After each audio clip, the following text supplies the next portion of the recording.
네, 안녕하세요. 2020년 국가직 7급 관세법 해설하도록 하겠습니다. 문제가 조금 어려운 감도 있는데 7급이니까 당연히 그렇겠죠? 그런데 문제가 참 좋아요. 뭔가 관세법에 대해서 알고 계시는 분이 낸 것 같아요. 어떤 때는 전혀 그런 느낌이 안 들 때가 있거든요. 근데 이번에는 좀 잘 냈습니다. 2020년 9월 26일에 봤었던 이거 7급 문제입니다. 근데 이번 시험의 특징은 두 조, 다른 조에 있는 내용들을 섞어 놓는 문제들이 많이 있었어요. 그래서 단순하게 그 조에서 숫자만 바꾸거나 하는 것이 아니라 서로 다른 제도를 섞어 놓아서 그럴듯하게 만들어 놓은 그런 문장들이 여럿 있었어요. 그러다 보니까 정말로 관세법을 잘 알아야 관세법 시험을 잘 볼 수 있는 그런 문제들이 많았습니다. 그래서 제가 좋았다고 하는 거예요. 그리고 또한 우리가 공부하고 있는 이 방향이, 저와 함께 하고 있는 이 방향이 정확하게 맞고 있다, 뭐 그런 생각도 했습니다. 아마 시험 보신 분들도 다 그렇게 생각했을 거예요. 문제 1번 보도록 하겠습니다. 오늘은 전체를 다 설명하기보다도 문제의 핵심 부분을 체크를 해드리려고 그래요.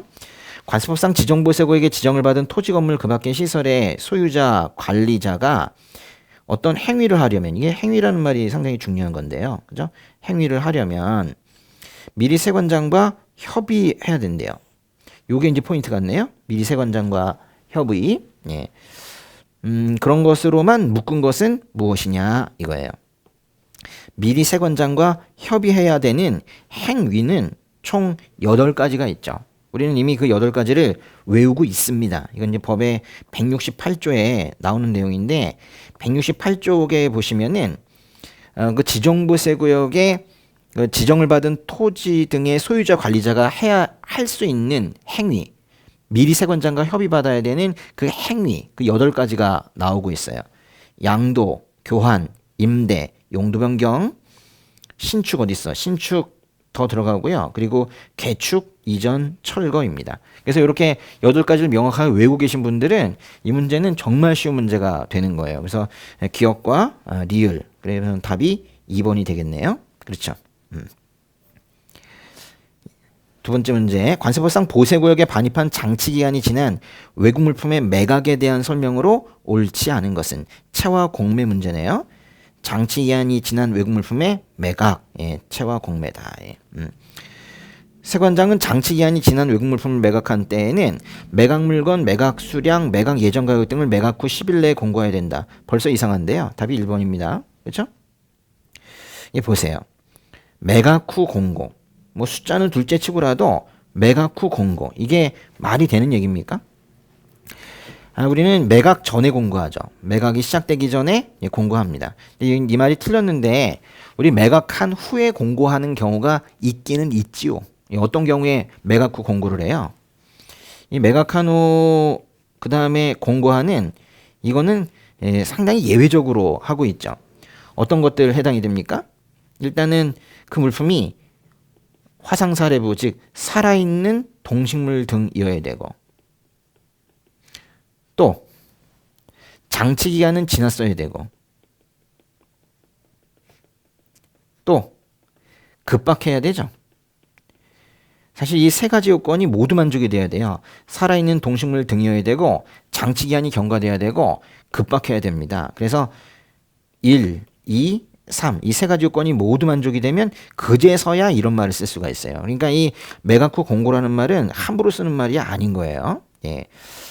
이건 오히려 뭐 어떻게 바꿔야 돼요? 이 후가 아니라 매각 시작 10일 전에, 그죠? 여기 10일 내도 아니고 10일 전이라고 해야 되겠죠. 매각 시작 10일 전에 공고해야 된다 이겁니다. 두 번째, 매각된 물품의 질권자, 유치권자는 다른 법령에도 불구하고 그 물품을 매수인에게 인도해야 된다. 공매의 효율성을 확보하기 위해서 물건이 팔리면 그 창고 주인도 물건을 빼줘야 된다. 그 얘기를 하고 있는 거고요. 세 번째, 세관장은 보세구에 반입한 외국 물품이 창고나 다른 외국 물품에 해를 끼칠 우려가 있는 경우.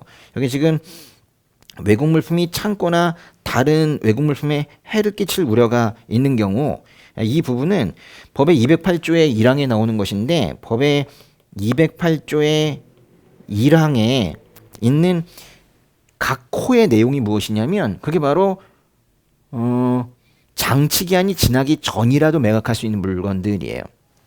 그것이 바로 또 여기 나오는 이 살아있는 동식물 등인데요.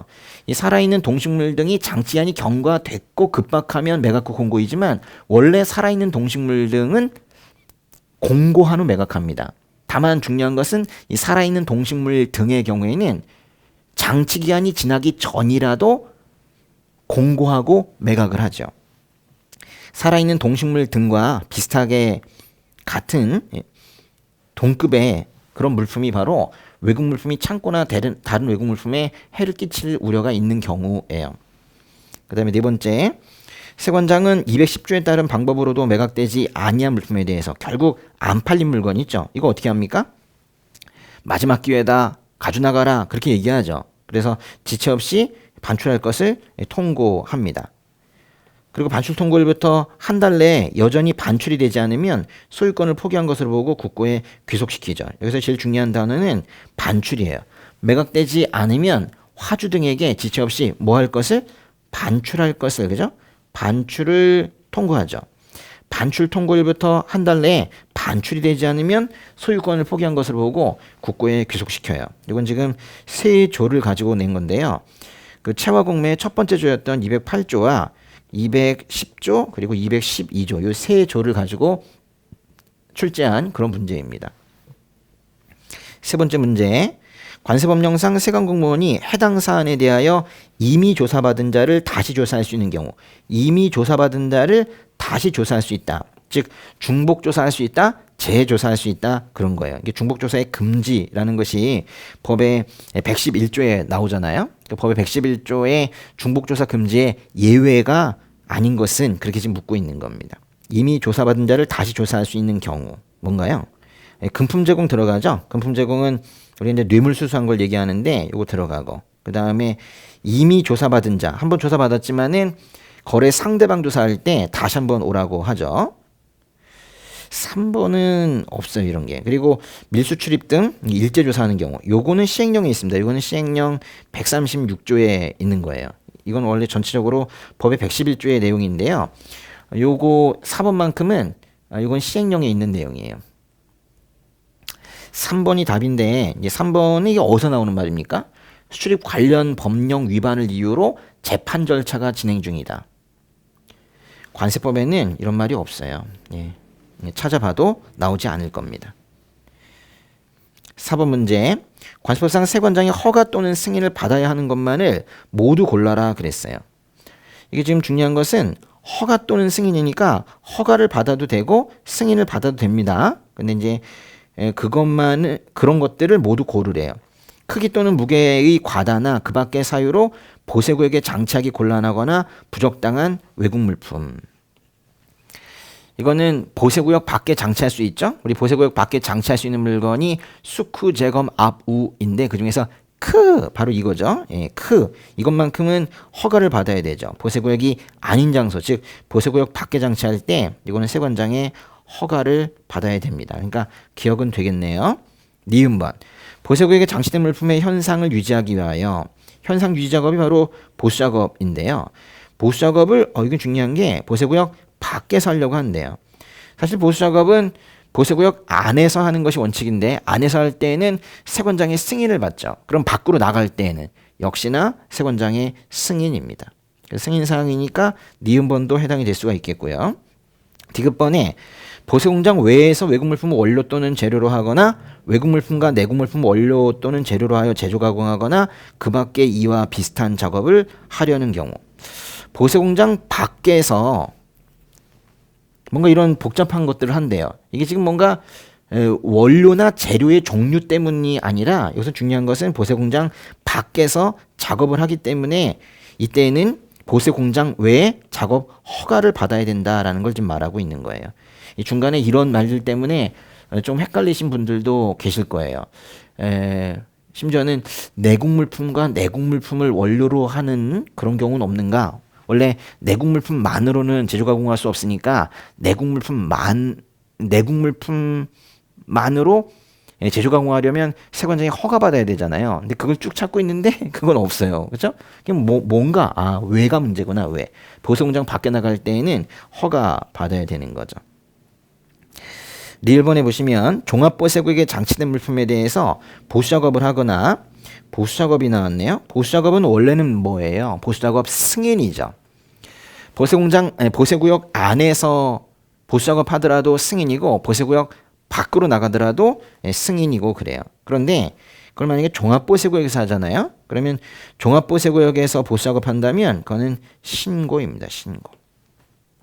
또 종합보세구역 밖에서 보수작업하는 경우, 이 밖에서 하는 보수작업, 이 보세 작업에는 보수작업도 포함이 되는데 종합보세구역 안에서 보수 작업을 할 때도 신고 정도로 끝나지만 밖에서 보수 작업을 포함한 보세 작업을 할 때도 여전히 신고해요. 그래서 종합보세구역의 통제 수준은 다른 곳보다는 좀 더 낮다고 그랬어요. 그래서 그런 어떤 자율성이 부여된다고 했는데, 그래서 리을번은 허가도 아니고 승인도 아니어서 이건 아니다 이거예요.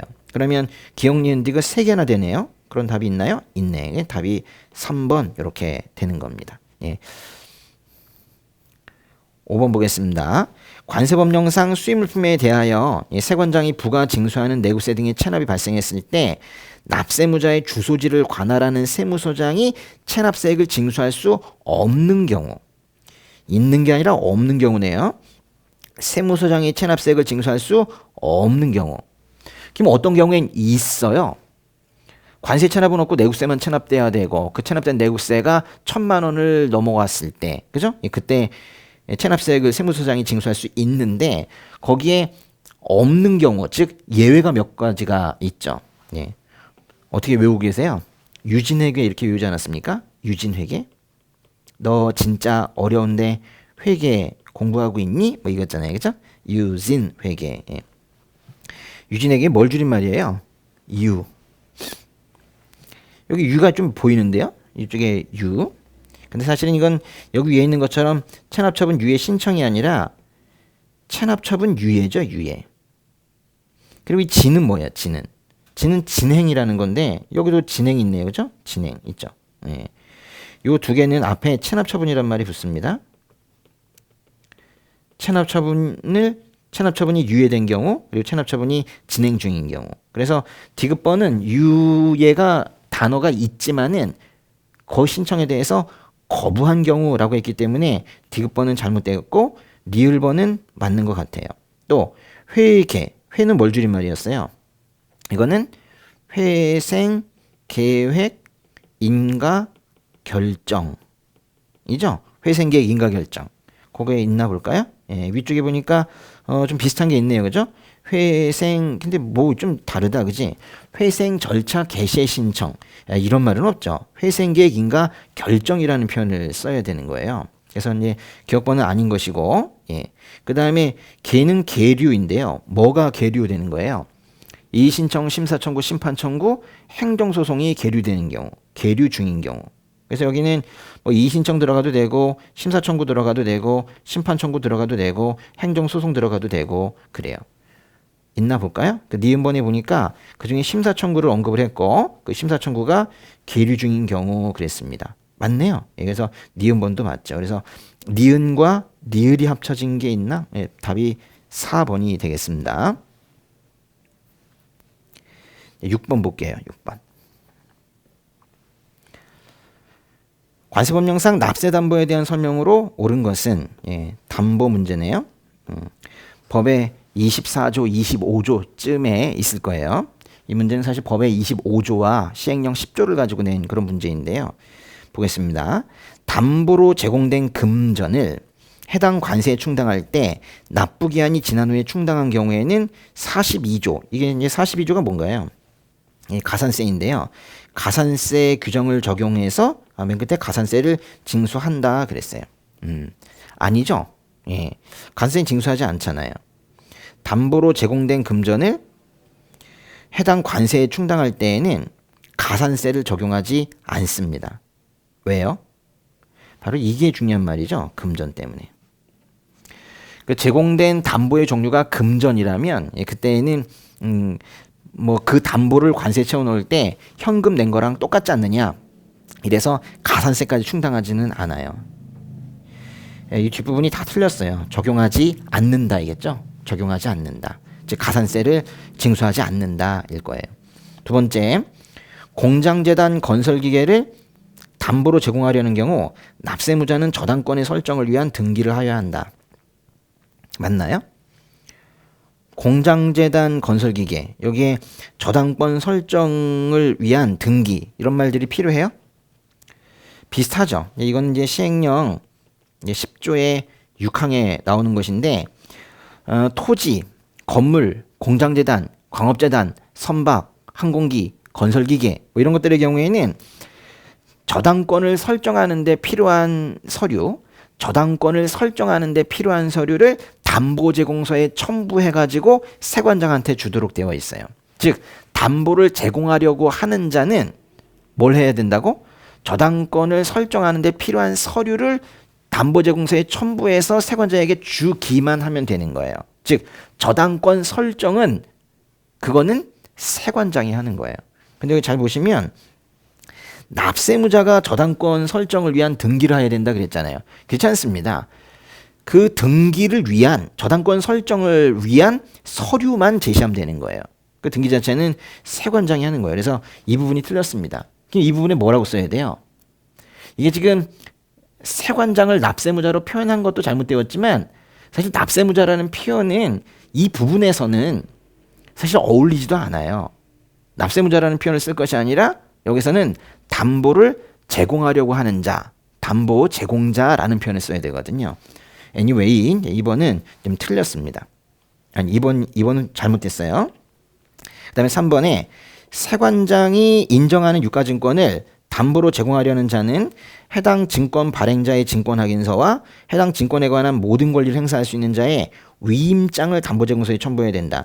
세관장이 인정한 유가증권 그랬는데요. 채권, 증권 뭐 이런 것들의 경우에는 모두 담보제공서에 첨부해야 되는 것이 위임장입니다. 위임장. 근데 세관장이 인정한 유가증권, 뭐 주식 같은 건데요. 여기에는 하나 더 필요한 것이 바로 해당 증권 발행자의 증권확인서예요. 우리 일반적으로 채권증권의 경우에는 위임장이 필요하지만 이 세관장이 인정한 유가증권에는 증권확인서가 더 하나가 추가되죠. 전체적으로 볼 때 이거는 뭐 틀린 말이 없는 것 같아요. 그 다음에 네 번째, 세관장은 관세에 납부기 한 도래 전이라도 담보를 관세에 충당할 수 있다. 담보를 관세에 충당한대요. 담보를 관세에 충당하는 이유는 뭡니까? 두 글자로 말하면 체납이죠. 납부기한이 지났기 때문에 담보를 관세에 충당하는 거예요. 안 냈으니까 담보로 채워 넣는 거예요. 근데 뭐라고 그랬어요? 납부기한 도래 전이라도? 이게 말이 됩니까? 예. 뭐라고 해야 돼요? 납부기한 도래 전이라도가 아니고. 이 부분이 좀 틀렸어요. 그죠? 이렇게 쓰면 안 되는 거죠. 세관장은 관세의 납부기한까지 해당 관세를 납부하지 아니하면, 납부기한까지 납부를 하지 아니하면 담보를 관세에 충당할 수 있다. 이렇게 해야 되지 않겠습니까? 예. 그리고 충당하고 남은 금액을 지금 누구한테 돌려주래요? 이 부분도 틀렸어요. 하여간 담보 부분에서 납세무자라는 표현을 쓰면 안 된다니까. 예. 충당하고 남은 금액은 담보를 제공한 자에게 돌려줘야 되고, 그리고 돌려줄 수 없는 경우에는 공탁하도록 그렇게 되어 있죠. 그래서 이 앞부분도 틀렸고요. 앞부분도 틀렸고 뒷부분도 틀렸어요. 7번 보겠습니다. 관세법상 관세의 감면, 환급 및 분할납부에 대한 설명으로 옳지 않은 것은 그랬어요. 관세의 분할납부를 승인받은 물품을 동일한 용도로 사용하려는 자에게 양도한 경우에는 양수인이 관세를 납부해야 된대요. 보세요. 관세 분할납부를 승인받은 물품을 동일한 용도로 사용하려는 자에게 양도했대. 동일한 용도로 사용하려는 자에게 양도했을 때에는 동일 용도니까 이거는 양수가 이루어졌을 때 제대로 양수한 거예요. 제대로 양도한 거예요. 그럼 이제 넘어간 거지. 넘어갔기 때문에 이런 경우에는 양수인이 세금을 내면 됩니다. 그래서 1번은 맞는 얘기예요. 두 번째, 관세를 감면받은 물품을 해외 시험 및 연구 목적으로 수출한 후 다시 수입할 때 해외 시험 및 연구 목적으로 수출된 후 재수입되는 물품으로서 관세를 면제받은 경우에 사후관리 종결한다. 지금 똑같은 말을 두 번 쓰고 있잖아요. 보세요. 해외 시험 및 연구 목적으로 수출한 후 다시 수입, 해외 시험 및 연구 목적으로 수출된 후 재수입, 다시 수입이든 재수입이든 그 말이지. 그래놓고는 맨 끝에 사후관리를 종결한다 그랬어요. 우리나라가 있는데요. 어떤 물품이 나갔다가 이제 들어왔다는 거예요. 근데 뭐 하고 들어온 거냐면 해외 시험 및 연구 목적으로 나갔다가 들어왔다는 거예요. 해외 시험 및 연구 목적으로 나갔다가 들어오게 되면 우리나라 들어올 때 적용받을 수 있는 감면의 종류가 뭐예요? 이제 들어올 때 감면의 종류는 재수입 면세입니다. 근데 지금 이거는 좀 들어온 것만이 중요한 것이 아니라 사실 이게 다시 처음에 나갔다는 거거든요. 나갔다? 이게 이제 바로 수출했다는 건데요. 근데 이 물품의 이동 경로는 사실 이렇게 간단했던 건 아니고 이것이 외국에서 들어왔다가 나갔다가 다시 들어온 경우를 말해요. 근데 이 물품이 처음에 들어올 때 있죠. 처음에 들어올 때 이때 감면을 받은 거예요. 처음에 감면을 받았던 물건을 그거를 다시 수출했을 때 원래 수출하면 안 되죠. 그래서 나갈 때에는 세관장 승인을 받아가지고 나가야 되는데요. 만약에 이렇게 된다면 이때는 사후 관리를 하던 것을 이 수출 이후에 종결하죠. 그러니까 말하자면 이 감면은 조건부 감면이었던 거예요. 사후 관리가 필요한 조건부 감면을 받았던 물건을 사후 관리를 하고 있다가 세관장의 승인을 받아 외국으로 수출하게 되면 사후 관리가 종결이 된다고요. 그래서 이제 원래 이 정도만 되면 그렇구나 종결됐구나 이러고 끝날 텐데 이게 다시 나갔다가 들어왔다는 거예요. 그때에는 재수입 면세는 무조건 감면이기 때문에 사후 관리가 없어요. 그래서 이전에 그 끝마치지 못하고 종결했던 이 사후 관리 있죠. 이거를 계속 이어서 그 다음에 마무리해줘야 된다는 얘기예요. 그러니까 이 나머지 사후관리는 첫 번째 조건부 감면의 사후관리를 계속 이어서 한다라는 뜻이에요. 만약에 사후관리 기간이 3년이면 앞에가 2년이었을 때 뒤에는 1년만 하면 돼요. 즉 잔여기간, 남은 기간만 사후관리 받으면 됩니다. 지금 이 얘기를 하고 있는 거예요. 보세요. 그래서 2번을 다시 보시면 관세를 감면받은 물품을 해외 시험 및 연구 목적으로 수출한 후 다시 수입할 때 지금 수출을 했다가 다시 수입을 하지 않습니까? 이때 해외 시험 및 연구 목적으로 수출된 후 재수입되는 물품에 적용이 되는 것은 바로 이게 재수입 면세입니다. 물품으로서 관세를 면제받은 경우 이게 재수입에 적용을 받아서 관세를 면제받은 경우에는 사후관리를 종결한다 그랬어요. 뭔가 지금 어디를 바꾸기도 좀 힘들게 이 부분이 잘못됐어요. 사실 사후관리를 종결하는 이유는 조건부 감면 받은 물품, 즉 사후관리를 하고 있던 물품을 세관장의 승인을 받아 외국으로 수출했을 때 사후관리가 종결이 되는 거예요. 오히려 그렇게 사후관리를 종결을 했으나 이게 잠정적 종결이어서 이것이 해외 시험 및 연구 목적으로 수출된 후 재수입되어서 재수입 면세를 받고 들어오게 된다면 오히려 끝부분은 사후관리를 계속한다 그렇게 끝나야 되거든요. 2번은 어디에서 나온 것 같아요? 이게 은근 재수입 면세 그래가지고 법의 99조 얘기인 것 같지만 사실은 그게 아니라 법의 108조 얘기예요. 법의 108조를 가서 꼭 한번 다시 복습하시기 바랍니다. 네. 답이 2번이었고요. 그 다음에 이제 3번. 수입신고가 수리된 개인의 자가사용 물품을 수입신고 수리부터 6개월 이내에 보세구에게 반입하였다가 수입한 상태 그대로 다시 수출하는 경우에는 수입할 때 납부한 관세를 환급한다. 2번이 답이니까 당연히 3번은 맞는 것일 텐데 수입신고가 수리된 이렇게 이제 시작하는 환급제도가 위약환급도 그렇고 이 개인의 자가사용 물품에 원상태 수출의 경우도 그래요. 개인의 자가사용 물품인데 이것을 수입한 상태 그대로 다시 수출했어요. 그 대신 빨리 나가야 되죠. 빨리 나가야 된다는 건 6개월입니다. 6개월 이내 보세구역에 반입해서 물건에 대한 확인을 받고 나갔을 때에는 환급을 하도록 되어 있죠. 이거는 이제 106조의 2를 말하는 거예요. 위약환급이 106조인데 그거 바로 다음 조에 있는 겁니다. 4번. 학교에서 수입하는 물품으로서 기획정보령으로 정하는 물품이 수입될 때 맨 끝에 보니까 분할납부를 승인한대요. 분할납부 이건 아마도 법의 107조에 있는 내용일 텐데 그것도 법의 107조에서도 이건 분명히 107조의 2항일 것 같아요. 107조의 1항은 뭔데요? 107조의 1항은 천재 지변동으로 인한 분할납부이고 107조의 2항이 어떤 특정한 물품이 수입됐을 때 분할납부예요. 107조 2항 특정한 물품이 수입됐을 때 분할납부의 분할납부 기간은 5년입니다. 맞네요. 그리고 여기에 나오는 어떤 절차들 있죠? 거기에는 다 기획적 불영, 절차나 사유 등에는 모두가 다 기획적 불영이 나오죠. 여기 조금이라도 대통령령이라는 말이 나오면 틀리게 되는 거예요. 요거는 맞게 되어 있습니다. 8번 보시죠. 관세법령상 수출 수입 및 반송하려는 물품의 검사에 따른 손실보상, 손실보상 문제네요. 손실보상에 대한 설명으로 옳지 않은 것은 그랬어요. 법에 246조의 2에 나오는 내용입니다. 246조의 2와 함께 우리 법에 들어간 게 뭐냐면 246조의 3이에요. 물품의 안전성 검사라는 부분이 246조의 3인데 그거랑 같이 들어갔어요. 보겠습니다. 옳지 않은 것은 1번에 다른 법령에서 정한 물품의 성분, 품질 등에 대한 안전성을 검사한 결과 물품에 손실이 발생을 했대요. 이런 경우에 관세청장은 관세법령에 따라 손실을 입은 자에게 보상해야 된다. 일단 여기에서 이 관세청장이 맞습니까?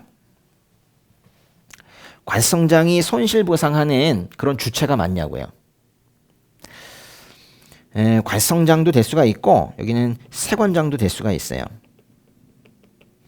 왜냐면 시작하는 말이 관세청장 또는 세관장은 그렇게 시작하고 있거든요. 그래서 그 손실을 입은 자에게 보상하는 거, 손실보상하는 건 맞아요.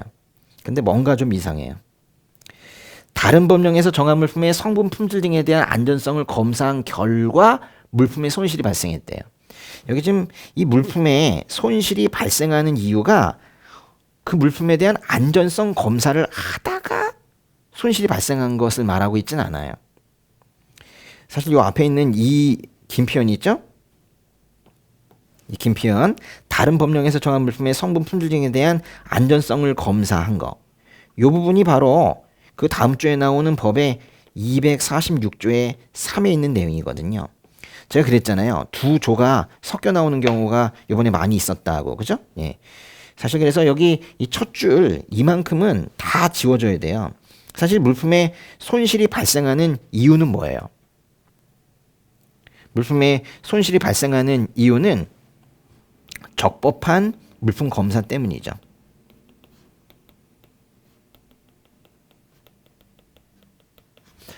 세관공무원의 적법한 물품 검사로 인하여 물품에 손실이 발생했을 때 관세청장이나 세관장이 보상해 주는 거예요. 사실 이 문장에는 세 사람이 다 나와야 돼요. 관세청장, 세관장, 그리고 세관공무원. 관세청장, 세관장은 세관공무원의 적법한 물품 검사로 인해서 손실이 발생하면 그것을 보상하도록 되어 있는 거거든요. 그래서 이제 1번이 틀렸는데 이 뭔가 246조의 2와 246조의 3을 섞은 이런 문제 형태에 대해서 이제 우리가 요렇게도 나오는구나. 시사하는 바가 있는 거예요. 알아두시고요. 나머지 부분들은 다 맞습니다. 일단 넘어가시고 9번 관세법령상 원산지 표시 위반 단속기관 협의회와 관련한 설명으로 옳은 것은 그랬어요. 원산지 표시 위반 단속기관 협의회. 우리 그 협의회는 모든 협의회는 기관협의회인데 이 기관협의회 또는 협의회는 요거는 관세법에 두 가지가 있죠. 그렇죠? 원산지 표시 위반 단속기관 협의회. 협의회는 관세법에 두 가지가 있는데 그 두 협의회가 모두 공통점이 있어요. 뭐 위헌수나 뭐 이런 것들 다 똑같죠? 예, 보겠습니다. 1번에 관세법 농수산물의 원산지 표시에 관한 법률, 대무역법에 따른 원산지 표시 위반 단속 업무에 필요한 정보 교류 등 대통령령으로 정하는 사항을 협의하기 위하여. 이 앞에 있는 모든 것들이 이게 다 이 제도의 이 협의회의 존재 목적이네요. 이런 것들을 협의하기 위해서 어디에 둔대요? 여기 포인트는 관세청입니다. 관세청. 관세청 맞습니까? 맞아요? 맞아요. 예.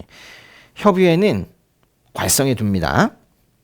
이거 말고 수출입물품 안전관리기관 협의회가 있어요. 수출물품 안전관리기관 협의회. 그것도 관성에 둡니다. 그래서 일단은 답은 1번인데요. 나머지 부분은 그러고 보니까 다 틀린 거네요. 보겠습니다. 원산지 표시 위반 단속기관 협의회의 구성 운영과 그 밖에 필요한 사항은 기획정부령으로 정한다 그랬는데 요거는 법률의 표현이에요. 원산지 표시 위반 단속기관 협의회는 이게 법률의 233조의 3에 나오는 건데 233조의 3이 1항과 2항이 있거든요. 1항은 협의회를 둔다. 2항은 나머지 건 대통령령에서 알아봐 라고 하는 건데요. 이 부분이 기획정부령이 아니라 여기가 대통령령이 들어가야 돼요. 네, 사실은 우리가 이제 이런 생각도 해볼 수 있어야 되는데 관세법상 협의회 규정에는 기획정부령은 안 나와요. 협의회는 모두가 다 대통령령으로 끝나버립니다. 법률과 대통령령 그 정도로 끝나요. 2번은 틀렸습니다. 그 다음에 3번에 원산지 표시 위반 단속기관 협의회는 위원장 1명과 30명 이내 그랬는데 30명 아니죠. 몇 명이에요? 협의회는 끝이 5명으로 끝나는 게 있습니다. 그래서 25명이죠. 25명. 25명 이내의 위원으로 구성한다. 근데 이제 조금 더 구체적으로 보면 그러면 위원장 1명과 25명 그러면 26명 아니요? 사실은 위원장 1명 요 과도 이것도 틀렸어요. 위원장 1명을 포함입니다. 위원장 1명을 포함해서 25명 이내의 위원이다. 그렇게 해야 돼요. 네 번째, 위원장 얘기네요. 위원장은 원산지 표시 위반 단속 업무를 관장하는 기획정부. 아니 이거 자체가 관세청에 설치하는 그런 위원회인데 어떻게 기획정부가 나오겠습니까? 이것도 좀 이상하고 고위공무원단에 속하는 공무원 중에서 기획정부 장관 이것도 이상하고 여기는 두 군데가 틀렸는데요. 여기는 관세청이 들어갈 것 같고 여기는 누가 지정한다 그랬으니까 관세청장이 들어가야 되겠죠. 관세청과 관세청장 그래요. 10번 관세법상 운송에 대한 설명으로 옳지 않은 것은 그래요. 1번에 국내에 도착된 후 최초로 보세국에 반입된 날부터 30일이 경과한 외국 물품을 보세 운송. 보세 운송은 원래는 신고잖아요. 그런데 국내에 도착된 후 최초로 보세국에 반입된 날부터 30일이 경과됐대요. 반입된 날부터 30일이 지나서 늘정 보세 운송을 하려고 하면 그때는 승인 사항이 되죠. 그래서 여기 보시면 승인이라고 되어 있죠. 맞네요. 그다음에 두 번째, 외국 물품의 수입과 관련해서 개항에서 보세국에 우로이 보세 운송을 하고자 세관장에게 보세 운송 신고를 한 자가 하역 통로에서 당해 물품을 반출한 경우 정당한 이유가 있는 경우에는 세관장의 승인을 받아 그 신고를 취할 수 있다. 사실 저는 이번 문장을 몇 번 읽었어요. 왜 이런 문장을 써놨는가? 이해가 되나 보세요. 외국 물품의 수입과 관련하여 개항에서 보세국에 보세 운송을 하고자 보세 운송하고 싶대요. 세관장에게 보세 운송 신고를 한 자가 뭐 기본적으로는 신고니까요. 하역 통로에서 당해 물품을 반출한 경우 정당한 이유가 있는 경우에는 세관장이 승인을 받아 그 신고를 취할 수 있다. 맞아요, 틀려요? 사실 이 똑같은 문장은 우리 법에는 없습니다. 이건 지금 응용을 해서 만든 문장이에요. 여기서의 포인트는 뭐냐면요. 여기 이 반출이라는 표현과 바로 이 취한다라는 표현이 있죠. 이거 두 개 표현이 어울리느냐 이거예요. 근데 우리 처음 시작하는 부분에 보면 수입과 관련하여 그랬어요. 말하자면 수입과 관련해서 수입 신고를 하는데 물품이 반출이 됐대요. 그러면 취할 수 없거든요. 수입신고와 반송신고의 경우 두 개만 수입신고와 반송신고의 경우에만 물품을 반출한 후에는 취할 수 없도록 되어 있어요. 이것이 뭐 이거는 제가 늘 말씀드리지만 관세법 문제의 탑5 중에 들어가 있는 건데 거꾸로 말하면 수출신고의 경우에는 물품을 반출한 후에도 취할 수 있도록 되어 있죠. 수입신고와 반송신고의 경우에만 안 되는 거예요. 답이 그래서 2번인데 아마도 조금 찾는데 곤란함을 겪었을 수도 있어요. 왜냐하면 뭐 이 보세 운송이라는 건 괜히 넣어놓은 거예요. 어떤 그런 상황을 좀 만들어 보려고 한 것이고 중요한 것은 보세 운송이 아니라 오히려 물품이 보세국에서 빠져나갔다, 반출이 되었다라는 내용이에요. 세 번째, 재해나 그 밖에 부득이한 사유로 선박이나 항공기로부터 내려진 외국 물품을 그 물품이 있는 장소로부터 통관장으로 운송하려는 자. 이걸 지금 뭐라고 그래요? 이런 것들을 우리가 조난물품의 운송이라고 합니다. 조난물품의 운송을 하려는 자의 경우에는 조난물품 운송 승인이잖아요. 그렇죠? 근데 끝에 신고라고 그랬어. 왜? 왜냐하면 긴급한 경우에 세관 공무원이나 국가 경찰 공무원에게 이때는 신고로 끝낼 수가 있어요. 말하자면 재해 등이 있어서 아주 급한 상황에서는 세관장의 승인, 이게 정식인데요. 세관장의 승인이 아니라 오히려 이 세관 공무원이나 경찰 공무원에게 신고하는 정도로 끝날 수 있다라는 거죠. 네 번째, 내국 물품을 외국 무역기로 운송하는 경우, 내국 물품을 외국 무역기로 운송하는 걸 뭐라 그래요? 내국 물품을 외국 무역기로 또는 외국 무역선으로 운송하는 거를 이걸 우리가 내국 운송이라고 하죠. 내국 운송. 이런 경우에 세관장은 내국 운송 물품의 감시 단속을 위해서 필요하다 인정이 될 때 관성장이 정하는 바에 따라 운송 통로를 제한할 수 있대요. 이런 문장도 사실은 없어요. 이 사법 문장은 좀 어려운 건데요. 요거는 법에 216조가 있어요. 법에 216조는요. 감시 단속을 위해서 필요하다고 인정이 될 때 관성장이 정하는 바에 따라 보세 운송의 운송 통로를 제한하는 그런 규정이에요. 요만큼 있죠? 요만큼. 감시 단속을 위해서 필요한 인정이 될 때 운송 통로 제한한다라는 건 법의 216조인데 이거는 보세 운송과 관련돼 있는 거라고요. 근데 이건 내국 운송이라고 그랬잖아. 근데 내국 운송 규정인 법의 221조 2항에서 216조를 준용한다고 했어요. 그러니까 내국 운송 부분에서 보세 운송 규정의 일부를 준용하고 있는데 그것이 216조가 거기에 이제 포함이 되는 거예요. 그래서 좀 맨 첫 줄을 보세 운송 이러지 않고 내국 운송이라고 바꿔서 낸 거예요. 그래도 맞다는 거죠. 내국 운송이 준용하고 있는 보세 운송 규정까지 한번 좀 살펴본 사람이 좀 유리하게 풀 수 있는 그런 문제였습니다. 네, 11번 보겠습니다. 관세법상 과세가격 결정에서 이렇게 시작했지만은 결국에는 뭐 특수관계에 묻고 있는 겁니다. 특수관계 어떤 거 있어요? 친지 동주 고임, 그죠? 친지가 멀리서 온다는 소식만 들어도 늘 동동주를 대접했었나 봐. 응? 동동주가 입에 고임, 그죠? 친지 동주 고임입니다. 1번 기억번 볼게요. 구매자와 판매자가 상호사업상의 임원 또는 관리자래요. 여기서 말하는 이 임원 또는 관리자가 바로 이 임이잖아요. 뭔가 맞는 것 같고 특정인이 구매자 또는 판매자와 사실상 동업자래요. 동업자. 이 동업자가 바로 친지 동주 고임의 동이거든요. 이것도 뭐 그런 것 같고 디귿번에 사실상으로 지시나 통제를 할 수 있는 위치에 있는 등 일방이 상대방을 직접 또는 간접으로 지배한대요. 지배. 이 지배. 이게 바로 친지 동주고임의 이 지를 말하는 거죠. 지가 지배고요. 그 다음에 리을번. 의결권이 있는 주식을 뭐 가지고 있대요. 이게 주가 바로 주죠. 주. 다 되네요. 이게 지금 뭘 줄임말이냐면 친족관계, 지배관계, 동업관계, 주식을 보유하고 있는 경우 고용관계, 임원 또는 관리자의 관계인 거예요. 그런데 밑에 보니까 두 개만 맞대요. 도대체 뭐가 맞는 것인가? 예. 다시 차근차근 봐야 되겠습니다. 기억번에 구매자와 판매자가 상호사업상의 임원 또는 관리자인 경우 뭐 이건 뭐 틀린 게 없습니다. 그래서 이제 기억번은 맞는데 니은번이 문제예요. 제가 이제 동업자 말하면서 항상 계약서 써야 된다고 그랬죠? 친구끼리 마음이 맞아가지고, 응? 그래서, 응? 한잔해? 뭐 이러면서 동업하는 경우. 야, 계약서 써야 되지 않느냐? 뭔 소리야? 서운하게. 뭐 이러면 안 된다고 그랬죠? 예. 우리가 여기서 말하는 동업자라는 것은 계약서를 쓴 법률상의 그런 동업자를 말하는 거예요. 여기 구매자 또는 판매자와 사실상이 아닙니다. 이 말이 중요해요. 여기 무슨 말이 들어가야 된다고요? 여기는 법률상의 동업자 그렇게 들어가야 돼요.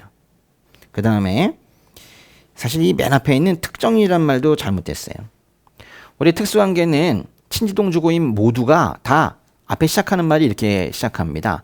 구매자 및 판매자, 구매자와 판매자 요렇게 시작해요. 특정인이 이렇게 시작하는 건 딱 하나밖에 없어요.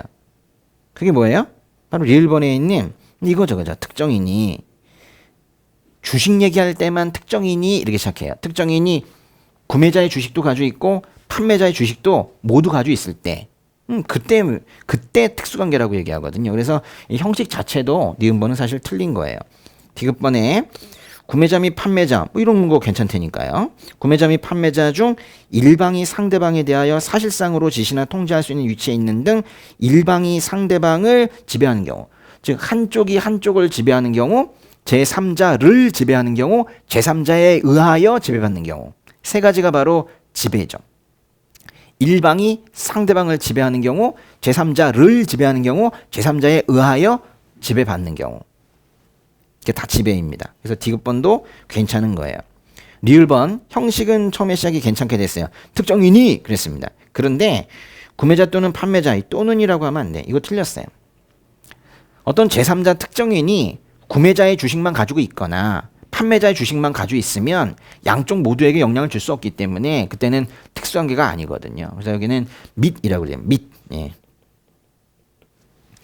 이런 거 바뀌어 나온다고 그랬죠? 예, 바뀌어 나와서 그런 게 아니라 이번에 바뀌어 나올 거여서 제가 그렇게 말씀을 드린 거예요. 예.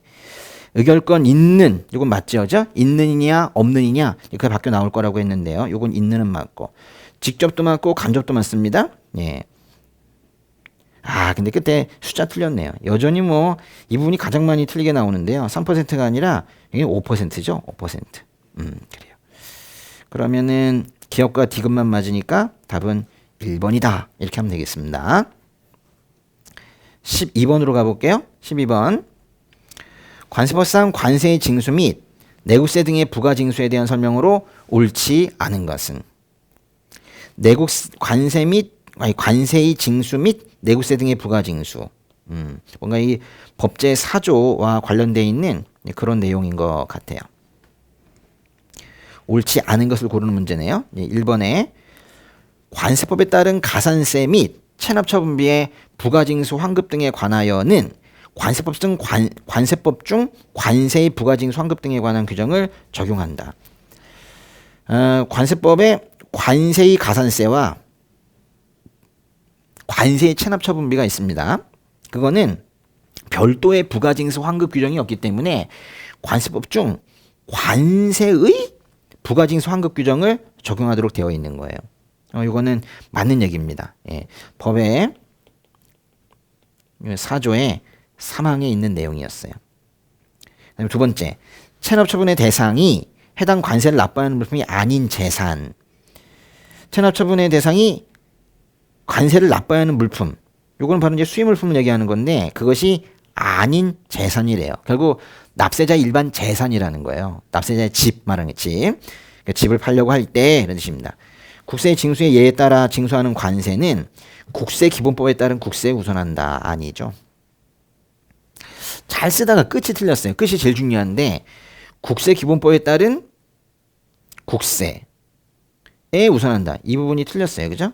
이 부분이 틀렸습니다. 이렇게 하면 안 되죠. 국세에 우선하면 관세가 최우선이다 이런 뜻이잖아요. 관세가 최우선이 되는 건 다른 조세 공과금과 그 밖의 채권의 경우에 관세가 우선이 되는 것이지 국세와는 동순입니다. 그래서 국세와 동일하게 한다 이렇게 해야 되겠죠. 그렇죠? 예. 이제 법에 요거는 3조예요. 법의 3조의 2항에 있는 그런 내용입니다. 답이 2번이고요. 그 다음에 세 번째, 내국세 등은 수입물품에 대하여 세권장이 부가징수하는 부가가치세, 지방소비세, 담배소비세, 지방교육세, 개별소비세, 주세교육세, 교통에너지환경세, 논수등필세 이 9가지 세금이 제대로 기재가 됐네요. 그러면서 내국세 등의 가산세 및 체납처분비를 포함한다. 3번은 이 법의 이 4조의 1항인데요. 사실 이건 좀 우스운 그런 문장이긴 해요. 여기 지금 내국세 등에 대한 정의를 하고 있잖아요. 내국세 등. 사실 더 정확하게 한다면 이 내국세 등 앞에도 이게 수입물품에 대해서 부과하는 내국세 등이라는 표현을 좀 써줘야 돼요. 그렇죠? 예. 사실 이 법제 4조 1항의 이 내국세 등의 정의는 그 괄호 안에 들어가 있는 그런 부분들인데 굳이 뭐 그 부분을 말할 거는 아닌 것 같아요. 제가 지금 뭘 때문에 답답해하는지 알겠습니까? 예. 차라리 이걸 내려면 관세와 함께 징수되는 내국세는 부가가치세 등이다 이렇게 내야지 내국세 등은 이런 것들이다. 이게 뭐 내국세가 아니랍니까? 예, 이 용어 정의를 여기다가 할 필요는 없는 거예요. 이게 지금 맥락상 이 다른 것들 때문에 맞다고 하는 것이지 사실 3번은 좀 우스운 얘기긴 해요. 4번 수입물품에 대하여 세관장이 부가징수하는 내국세 등에 대한 담보 제공, 국세 충당, 담보 해제, 담보. 즉 내국세의 담보에 대해서는 관세의 담보 규정을 적용하도록 되어 있죠. 이건 법의 4조의 사항에 있는 그런 내용입니다. 13번 보실게요. 불복 절차의 대리인. 예, 아주 대리인 시험에 많이 나오죠. 대리인. 이번에 나온다고 그러지 않았습니까? 예. 그랬어요, 안 그랬어요? 그랬잖아. 예. 예, 대리인은 법의 126조죠. 심판 청구에는 청구의 대상이 3천만 원 미만인 경우. 근데 여기 밑에 보시면 4번에는 이의신청인은 변호사나 관사를 대리인으로 선임할 수 있다 그랬는데 이 대리인으로 선임할 수 있다라는 부분이 두 개가 있죠. 자, 원칙적으로는 사사, 예? 변호사, 관세사 이 두 사람이 법정 대리인이 될 수가 있죠. 이의신청뿐만 아니라 심사청구, 심판청구의 법정 대리인으로 선임될 수 있는 사람은 변호사, 관세사 이 둘이죠. 그런데 어떤 상황에서 청구의 대상이 3천만 원 미만인 경우, 그죠? 요 경우에 사실 요 자리에는 원래는 대통령령으로 정하는 금액 미만 이렇게 되어 있죠. 그런데 대통령령에 가보니까 3천만 원이더라 그랬잖아요. 3천만 원 미만인 경우에는 누가 대리인 될 수가 있어요? 배우자도 될 수가 있고 사촌 이내의 혈족도 될 수가 있고 배우자의 사촌 이내의 혈족도 될 수가 있죠. 하나, 둘, 셋. 그렇죠? 배사혈, 배사혈. 그죠? 배사혈, 배사혈이 될 수 있죠. 보입니까? 배사혈, 배사혈. 배사여, 배사여. 3,000원에. 예. 기억나세요? 예. 3,000원에 배사여, 배사여. 예. 됩니다. 이번에 심사청구의 대리인은 특별한 위임을 받은 경우에만 심사청구를 취하할 수 있다 그랬어요. 심사청구를 이 취한다라는 표현은 이번 청구를 사실 포기하는 겁니다. 예, 이번엔 지겠는데요. 할 때에는 특별한 위임을 받은 경우에만 취하할 수 있도록 되어 있어요. 세 번째, 심판청구인이 대리인을 선임할 때는 그 뜻을 재결청에 신고해야 되나 대리인을 해임할 때에는 신고할 의무가 없다 그랬는데 뭔가 신고 의무가 없다니까 벌써 이게 3번이 만들어낸 말 같기는 합니다. 대리인을 해임하면 신고할 의무가 있죠. 신고를 해야 합니다. 없다가 틀렸는데 심지어는 이때 그 뜻을 서면으로 신고해야 돼요. 대리인을 해임하면 서면 신고해야 됩니다. 근데 사실 이 처음 부분에 나오는 심판 청구인이 대리인을 선임했을 때에는 재결청에 신고해야 된다라는 이 말 자체는 아예 법에 나오지 않습니다. 사실 이 재결청이라는 말도 이 밑에 들어가야 돼요.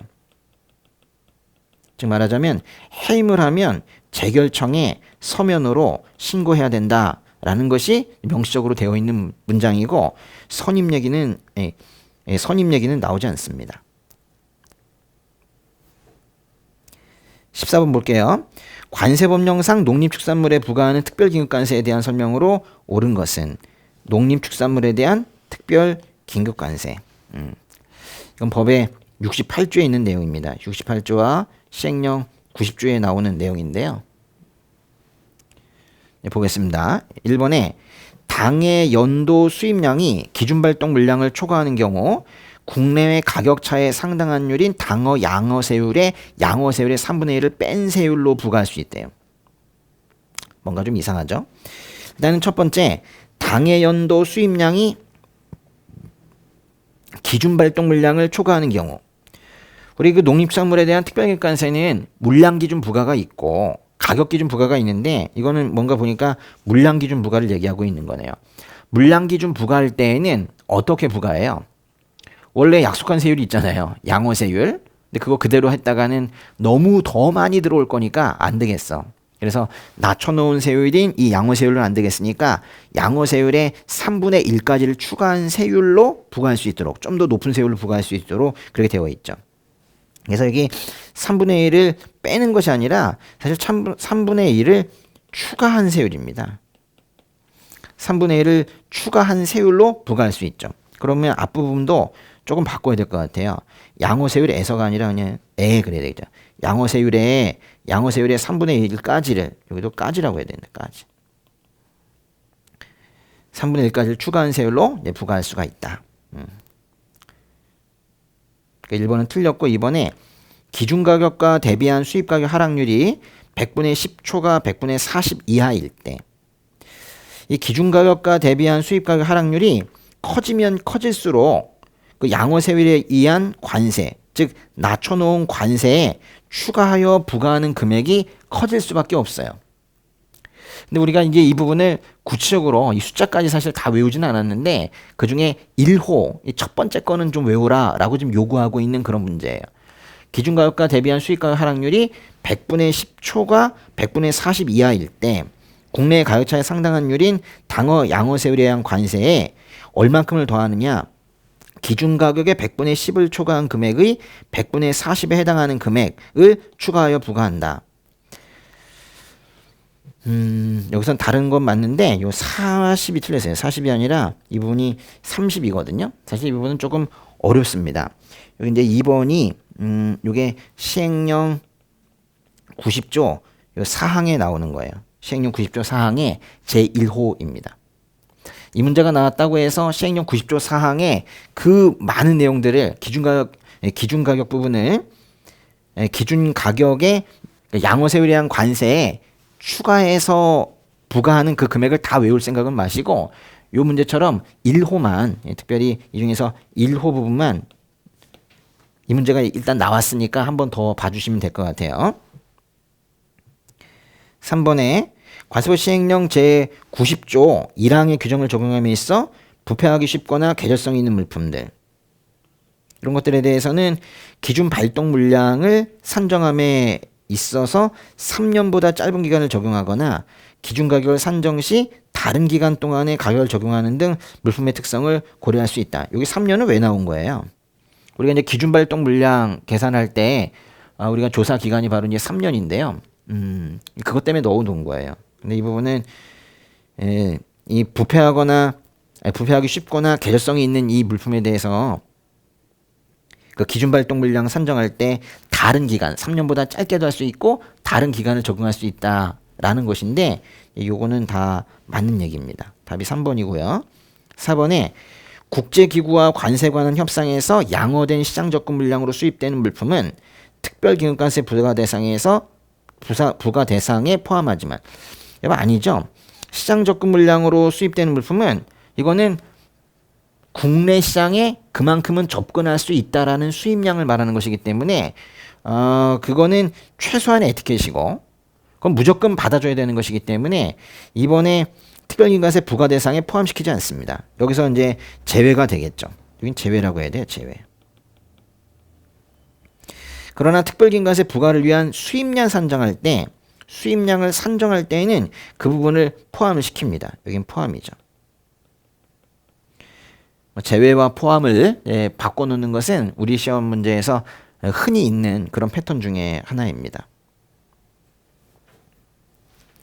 15번 관세법령상 세율 불균형 물품의 면세에 대한 설명으로 옳지 않은 것은, 세율 불균형 물품의 면세, 이거는 법의 89조의 내용이죠.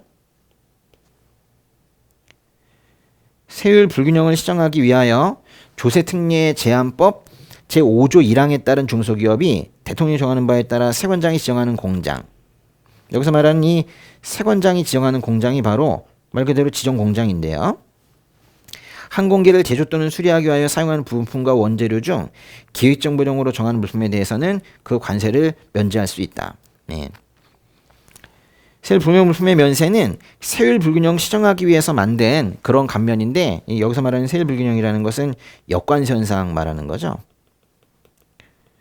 그래서 오히려 원재료 또는 부품의 관세율이 완제품의 관세율보다 더 높은 경우, 말하자면 원재료 부품이 있고 완제품이 있는데 세율이 오히려 이게 거꾸로 가는 거 있죠. 이런 것에 대해서 뭐 완제품의 세율이 거의 없는 것에 대해서는 어쩔 수가 없는데 원재료의 세율이 높은 건 안 되겠다 싶어가지고 이걸 갖다가 면세시켜주는 이런 제도가 바로 세율 불균형 물품의 면세입니다. 근데 이렇게 큰맘 먹고 세율 불균형 물품의 면세를 해줬더니 다른 데 갖다 쓴다. 그거는 이제 말이 안 되기 때문에 그래서 요거는 사후 관리를 좀 더 용이하게 하기 위해서 지정 공장 제도를 두고 있어요. 세율 불균형 물품의 면세 대상은 항공기의 부품과 원재료, 항공기의 부품과 원재료 또는 반도체 제조용 장비의 부품과 원재료예요. 그 둘 중에 이제 하나를 썼으니까 괜찮은 거고요. 세관장이 지정하는 공장에서 항공기를 제조 또는 수리하기 위해서 사용하는 부품과 원재료라고 해서 사후 관리의 장소가 세관장이 지정하는 공장이라는 것도 명시했으니까 그것도 괜찮은 표현이에요. 관세를 면제할 수 있다. 요거는 맞습니다. 두 번째, 장비 제조업체가 반도체 제조용 장비의 제조에 사용하기 위해 수입하는 보세요. 반도체 제조용 장비의 부품 원재료죠. 그런데요, 이 부분은 기획지정부령인 것 같아요.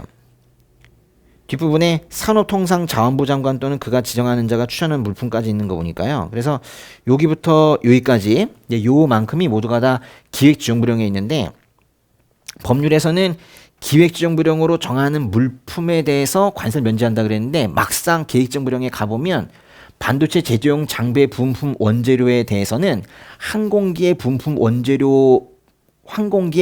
원재료와는 달리 뒷부분에 산업통상자원부 장관이라는 표현이 더 나오게 되죠. 이것도 맞습니다. 세 번째, 관세법 시행령 제113조 제1항의 규정에 의한 제조수리공장의 지정 신청을 받은 세관장은 그 감시단 속에 지장이 없다고 인정이 될 때에는 3년의 범위 내에서 기간을 정하여 제조수리공장이 지정을 할 수 있다. 즉 제조수리공장의 지정 기준은 3년의 범위에서 세관장이 정하는 기간인 거예요. 맞습니다. 제조수리공장의 지정기간은 3년의 범위에서 세관장이 정하는 기간이에요. 요 세 단어가 포인트입니다. 네 번째, 세관장은 제조수리공장의 지정을 받은 자가 1년 이상 휴업하여 세관장이 지정된 공장의 설치 목적을 달성하기 곤란하다고 인정하는 경우에는 그 지정을 취소하여야 한다 그랬어요. 이 문장이 조금 이제 어려울 수가 있는데요. 이거는 법의 89조 사항에 있는 거예요. 한번 펴보세요. 법의 89조의 사항이 있습니다. 법의 89조의 사항에 가면 여기 나온 대로 이 지정의 취소 사유가 나오거든요. 이 지정의 취소 사유가 하나, 둘, 세 개 나와요. 첫 번째는 그 지정의 결격 사유 있죠.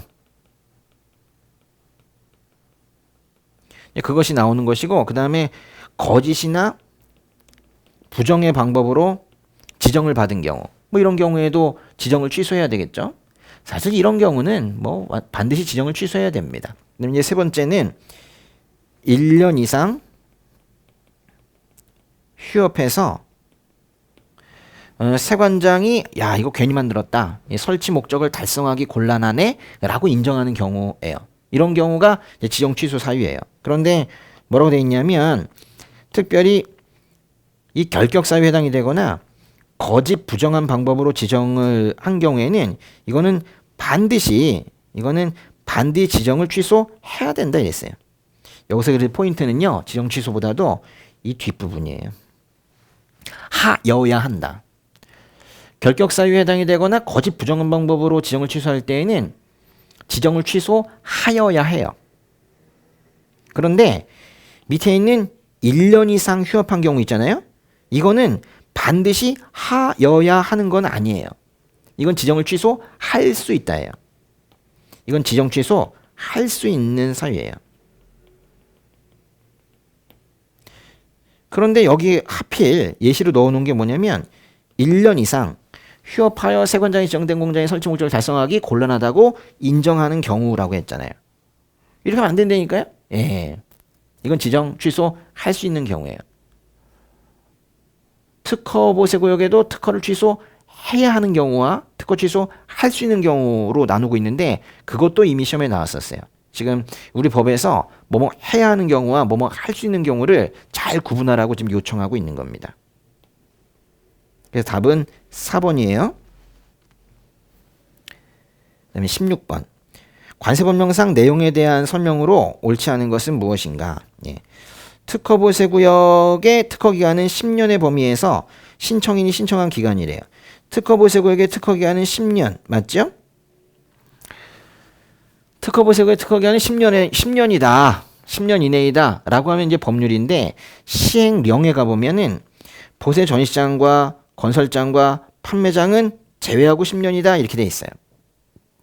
또 시행령에서는 좀 더 구체적으로 10년의 범위에서 신청인이 신청한 기간이다 라고까지 말해요. 그러니까 법률에서는 단순하게 10년 이내 이로 끝났는데 시행령에 가면 10년의 범위 내에서 신청인이 신청한 기간으로 한다 라고 말한다고요. 예, 이렇게 해도 되는 거예요. 다만 관세청장은 보세구의 합리적 운영을 위해서 필요하다고 인정이 되면 신청인이 신청한 기간과 달리 특허기간을 정할 수 있도록 또 해놓고 있어요. 예, 이거는 맞네요, 내용이. 두 번째, 특허보세구의 설치 운영에 관한 특허를 받지 않고 특허보세구를 운영한 자. 특허보세구의 설치 운영에 관한 특허를 받지 않고 특허보세구역을 운영했대요. 요거는요, 이건 법에 들어간 지 그렇게 오래된 표현이 아니에요. 특허보세구역의 설치 운영에 관한 특허를 받지 않고 특허보세구를 운영했대요. 요거는 법의 276조의 제3항의 3의 2호예요. 그러니까 3호의 2. 그러니까 3의 2호이니까 이게 이제 3과 4 사이에 들어간 거거든요. 이거 말고는 뭐 늘 있었던 게 이거잖아요. 특허보세구역의 특허사항을 위반한 운영인. 말이 비슷하죠? 근데 아닌 거야. 다른 거야. 특허보세구역의 특허사항을 위반한 운영인. 그건 나중에 그렇게 위반하게 됐다는 거예요. 그거는 200만 원 이하의 과태료 아닙니까? 그런데 그거를 이렇게 표현한다면 이거는요. 이거는 2천만 원 이하의 벌금이에요. 그러면 어떻게 이걸 다 외웁니까? 이게 2천만 원짜리 벌금이라는 거를 어떻게 다 외웁니까? 사실은 이거는 그걸 지금 요구하고 있는 게 아니라 이게 2천만 원 이하의 벌금이라는 것보다도 원가 또는 2천만 원 중 높은 금액 이하의 벌금에 처하는 경우가 아니라는 걸 알면 되는 거예요. 우리가 사실은 이 뒷부분 원가 또는 2천만 원 중 높은 금액 이하의 벌금에 처하는 경우를 명확하게 알고 있잖아요. 그렇죠?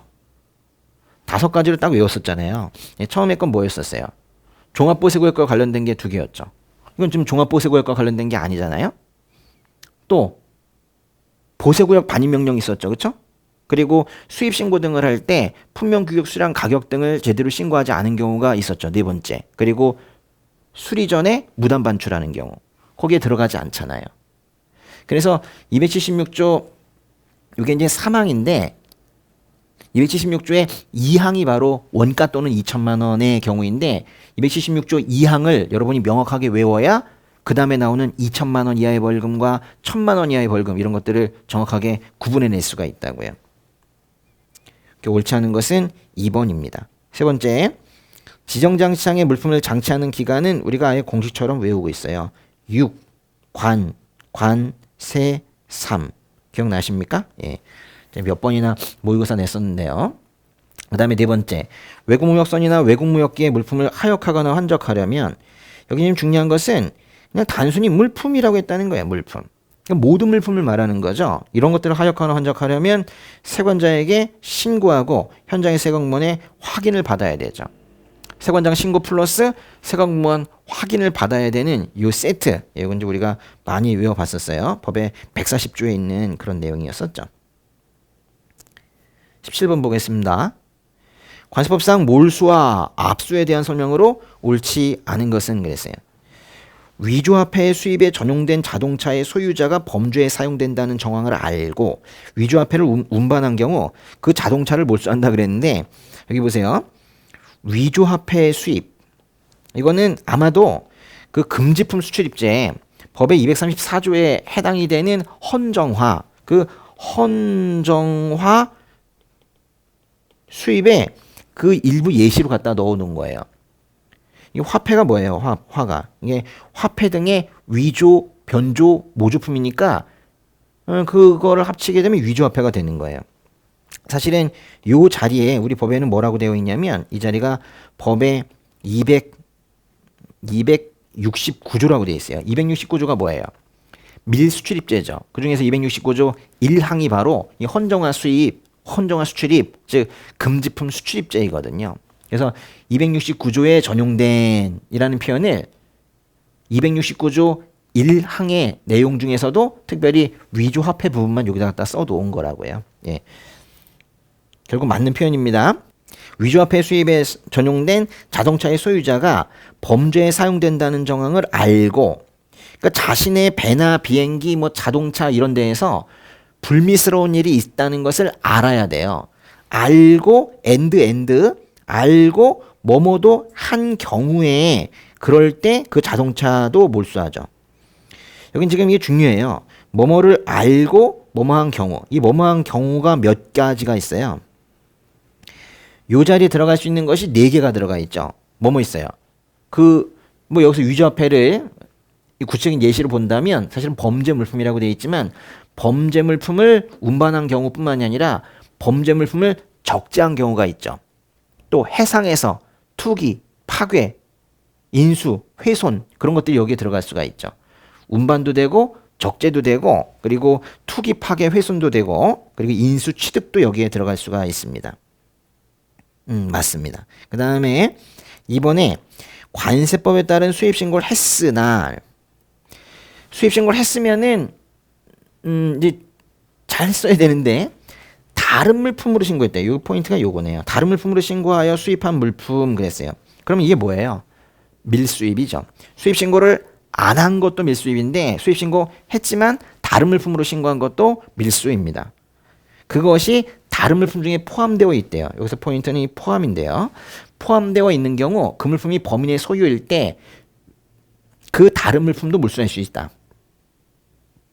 여기서 지금 다른 물품 중에 포함되어 있다고 했는데 이 그 물품이 바로 그 다른 물품이고 그 다른 물품도 바로 이 다른 물품을 얘기하는 거예요. 가방 얘기하는 거죠. 예. 우리 가방에 그죠? 예, 가방에 여기에 범죄 물품이 들어 있을 때 범죄 물품은 당연히 몰수하는데 이 범죄 물품을 품고 있는 포함하고 있는 이 다른 물품인 가방도 몰수하느냐? 주인이 같으면 몰수하고 주인이 다르면 몰수하지 않는다 그 얘기죠. 그래서 소유권을 따지는 거 아닙니까? 그래서 여기 이번에서는 이 소유라는 말이 또 상당히 중요한 말이에요.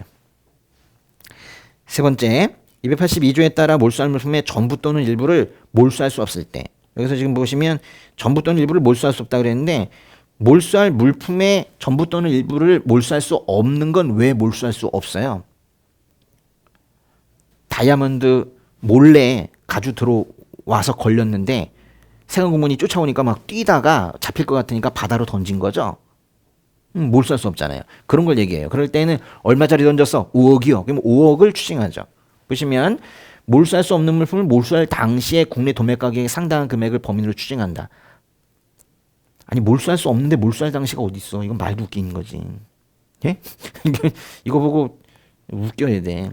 몰수할 수 없는 물품은 몰수할 당시가 아니라 몰수 대상 물품의 범칙 당시죠. 범칙 당시. 그래서 늘 이 부분은요. 두 부분을 바꿔요. 범칙 당시를 이렇게 다른 당시로 바꾸든 아니면 국내 도매 가격을 아주 우습게 국내 소매 가격으로 바꾸든 이 둘 중에 한 군데를 바꾸는데 그중에 이번에는 범칙 당시 이 부분을 바꾼 거예요. 압수된 물품에 대해서 압수일부터 6개월 이내에 해당 물품의 소유자 및 범인을 알 수 없는 경우에는 해당 물품을 유실물로 간주해서 유실물 공고를 한다. 그리고 공고일부터 1년이 지나도 소유자 범인을 알 수 없으면 국고에 귀속한다. 작년 7급에도 나왔었던 그런 문장입니다.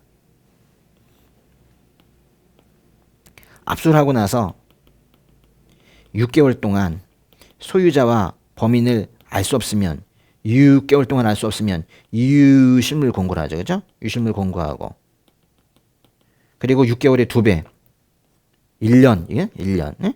1년 동안 역시나 계속 소유자와 범인을 알 수 없으면 그때 바로 굳고 귀속한다라는 뭐 그런 내용입니다. 그래서 이 그림이 기억이 나야지 이 문장도 정확하게 할 수가 있어요. 그래서 요 4번도 뭐 괜찮은 표현이네요. 그럼 답은 옳지 않은 거니까 3번이 되겠습니다. 18번 볼게요. 관세법령상 과세가격 결정에 대한 설명으로 옳은 것은 수입물품의 과세가격은 조정가격 산정 시 더할 금액의 산정에 필요한, 여기 좀 오순말을 쓰고 있는데 조정가격 산정 시 더할 금액이라는 표현을 쓰고 있어요. 조정가격이라는 거는 우리 법에 없습니다. 이 사람이 만든 말이죠. 왜 근데 이 말을 만들었냐면 수입물품의 과세가격은 우리나라에 수출하기 위하여 판매된 물품에 대하여 구매자가 실제로 지급하였거나 지급하여야 할 가격에 다음의 금액들을 더하여 조정한 가격이라고 그랬어요. 그래서 거기 조정이라는 단어가 있다고 이렇게 써놓은 거예요.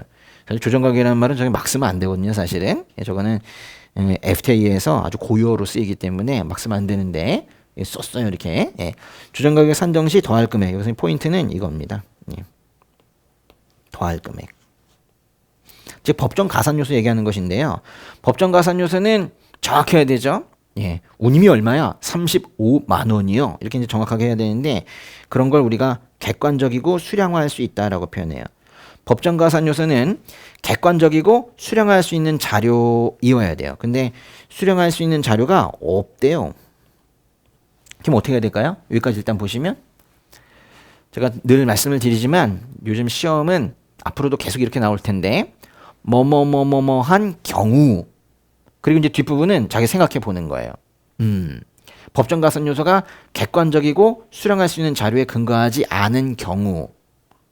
그러면 물건값은 100만 원인데 운임이 30만 원인지 35만 원인지 잘 몰라. 그럼 그게 뭐 언젠가 결정이 될 수 있다면 잠정가격 신고하면 되겠는데 그것도 뭐 확실치 않은 경우에는 언젠가 확정이 될 가능성이 없다고 보면 그때는 일방법을 사용해서는 안 되겠죠. 뒷부분에요. 구매자가 지급하여야 할 가격에 구매자가 부담하는 구매 수수료를 더하여 조정한 거래가격. 이 뒷부분이 다 틀렸습니다. 왜 갑자기 구매 수수료가 나옵니까? 더군다나 구매 수수료는 가산 요소도 아닌데요. 그렇죠? 여기는 일방법을 적용할 수 없다. 이렇게 해야 돼요. 뭐 거꾸로 얘기하면 2 내지 6방법으로 가야 된다. 이렇게 표현을 해야 되겠죠. 1번은 그래서 틀렸고요. 2번에 과세 가격을 결정할 때 구매자가 지급하여야 할 가격은 수입품의 대가로서 구매자가 지급해야 할 총 금액에서 구매자가 해당 수입품의 대가와 판매자의 채무를 상계한 금액을 뺀 금액이래요. 이제 우리가 상하 세변외금 뭐 이렇게 외웠었잖아요. 상하 삼변외금. 이거의 공통점은 뭐예요? 이건 모두가 다 구매자 실제 금액에 포함되는 요소들이죠. 포함 요소. 근데 여기 보니까 뺀 그랬잖아요. 포함되는 금액이죠. 빼면은 공제 요소죠. 빼면은 그때는 과세 대상이 아닌데요. 여기는 포함이라고 해야 됩니다. 3번에 유사물품의 거래가를 기초로 과세 결정할 수 없으면 동종물품의 거래가를 기초로 과세 결정한다. 유사물품이 3방법이고 동종물품이 2방법인데 거꾸로 가는 경우는 없어요.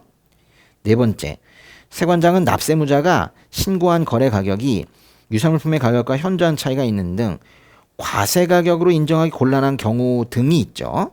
이런 경우에 납세무자에게 신고 가격이 사실과 같음을 증명할 수 있는 자료를 제출할 것을 요구할 수 있다.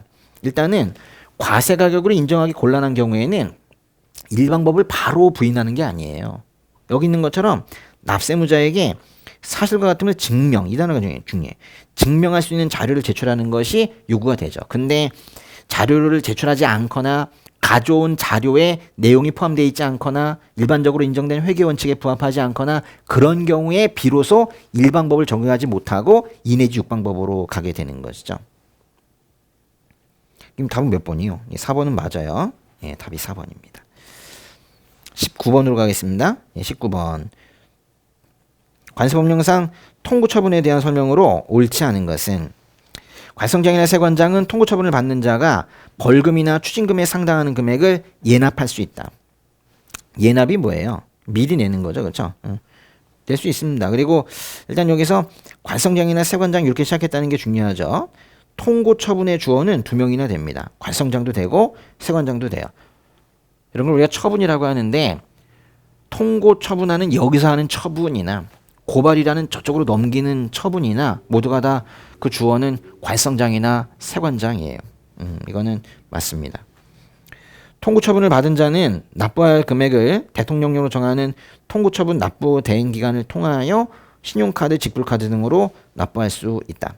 언젠가부터 관세와 내국세도 신용카드로 긁을 수 있도록 해놨었는데 그것이 통고 처분까지도 거기까지도 적용 범위가 확대가 되었어요. 그래서 통고 처분 납부 대행 기간을 통해서 신용카드, 직불카드 등으로 납부할 수 있다는 건 최근에 바뀐 규정인데 이것도 맞는 얘기입니다. 세 번째, 관성장은 납부에 사용되는 신용카드 등의 종류 등 납부에 필요한 사항을 정할 수 있고 신용카드 등으로 납부한 경우에는 통고처분 대행 기간에 예납일을 납부일로 본다 그랬는데 뭐 이 앞부분은 괜찮은 말입니다. 근데 뒷부분이 좀 이상해요. 신용카드 등으로 납부하는 경우에 언제를 납부일로 볼 거냐. 왜냐하면 신용카드로 긁으면 실제 돈 빠져나가는 날은 따로 있잖아요. 오늘 긁었지만 돈 나중에 빠져나가니까 그러니까 결제일을 납부일로 볼 거냐. 아니면 긁은 날을 납부일로 볼 거냐. 긁은 날을 납부일로 봅니다. 긁은 날을 뭐라고 그래요? 그거를 예납이라고 하지 않고 승인이라고 하죠. 승인이. 신용카드 승인. 예. 결제가 승인이 된 날을 말해요. 그 답이 그래서 3번입니다. 예. 그 다음에 4번에 관성장이나 세관장은 통고 처분하는 경우에 관세범의 조사를 마친 날부터 10일 이내에 그 범칙 행위자 및 양벌 규정이 적용되는 법인 또는 개인별로 통고서를 작성해서 통고해야 된다 그랬는데 이 문장은 좀 많이 안 봤을 거예요. 이건 시행령의 270조의 2에 나오는 건데요. 관성장이나 세관장은 통고 처분하는 경우에 관세범의 조사를 마친 날부터 10일 내에 그러니까 조사를 마치고 나서 10일 내에 통고서를 작성해서 통고하도록 되어 있어요. 그러니까 조사 마치면 빨리 통고 처분하라. 뭐 그런 얘기입니다. 네, 마지막 문제입니다. 20번. 지정장 시장의 화물 관리인에 대한 설명으로 옳지 않은 것은 지정 보세구역 중에서도 지정 장시장에 대해서 지정 장시장 중에서도 거기 화물을 지키는 화물 관리인에 대해서 옳지 않은 것은을 묻고 있어요. 직접 물품 관리를 하는 국가기관의 장은 화물 관리인으로 지정받을 수도 있다. 화물 관리인이 될 수 있는 사람들은 누가 있어요? 직접 물품 관리를 하는 이 국가기관의 장도 뭐 될 수가 있고 그리고 민간 업자들 중에서도 자신이 신청을 해서 화물 관리인으로 지정을 받을 수도 있죠. 이건 뭐 맞습니다. 예? 그 다음에 두 번째, 세관장은 거짓이나 부정한 방법으로 지정을 받은 경우에는 하여간에 거짓, 부정, 결격 사유, 거짓, 부정, 결격 사유 이런 단어가 나오면 지정 취소로 끝나게 되는 거예요. 세 번째요.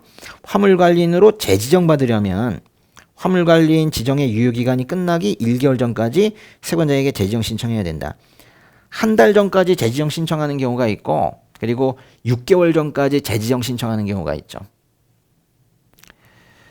보세 판매장 특허 갱신과 수출입 안전관리 우수공인업체의 공인갱신 두 가지만 6개월 전까지 재지정 신청하고 나머지는 모두가 다 그것이 무엇이든 1개월 전까지 재지정 신청하죠.